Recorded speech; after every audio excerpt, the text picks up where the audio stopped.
Hi, and welcome to Ask Kate, brought to you by the Children's Tumor Foundation.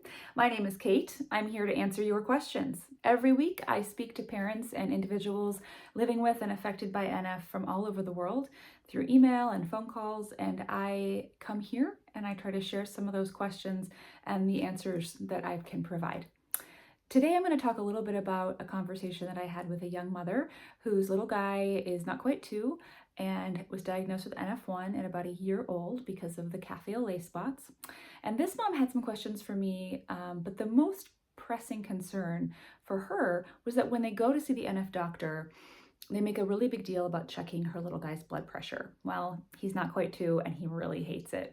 And if you have children or you've been around children, you maybe have experienced or can imagine that those little guys do not like to be messed with. So mom was asking me, is this really so important? Do we have to get this blood pressure taken? Is high blood pressure really a problem in children? And this was such a great question. And I wanted to take a little time to talk about why we care about that blood pressure and that number in children and adults with NF1. In the end, the answers are a little complex and there's actually a lot to discuss. It's a really good conversation to have with your NF doctors, your pediatrician, your primary care doctor.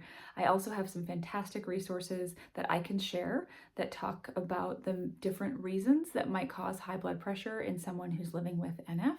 And I'm happy to share those resources with all of you. If you reach out to me, my email is always listed below the video. But I do want to talk just a brief moment about sort of a very general, a broad overview of why we look at that number. So blood pressure really tells us how hard your heart is working to pump the blood throughout your body, right? How hard is this heart having to work?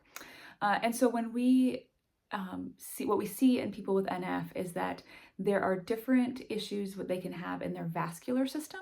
So that basically just means your arteries, your veins, these are the things that take the blood that's full of oxygen away from your heart and deliver that oxygen to your body and then bring it back to your heart so it can go back through the lungs, get packed up with oxygen again, and be sent back out.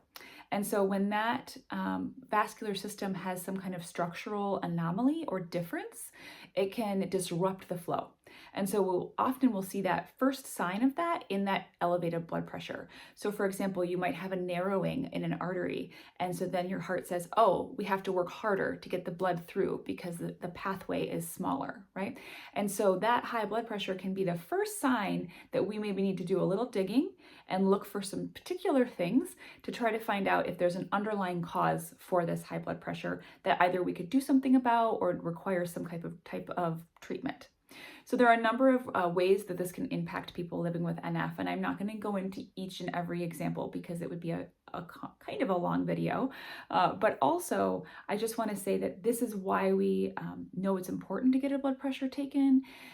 I also want to say that this is not vascular differences or problems with veins or with arteries. High blood pressure is not the most common effect of having NF1. It's not the most common thing we see. Everyone with NF1 is not going to have high blood pressure or a problem with their arteries or something of that nature. We do know that compared to the general population, so in comparison to people without NF1, that there is a slightly increased risk for some of these things to occur. So what I told this mom and what I'll tell all of you is getting those good blood pressures is important. Stick with it. There are lots of great tricks out there for helping little ones stay calm during procedures like that. If you're really struggling with that, speak to your NF doctor, ask to speak to the nurses that are there, ask for some different ways to approach that blood pressure being taken that might just alleviate the anxiety that your little one is experiencing. Hopefully this has been helpful. As I said, I'm happy to answer more questions. You can reach out to me anytime. Until next time, stay well, get those blood pressures taken, and I'll see you back here.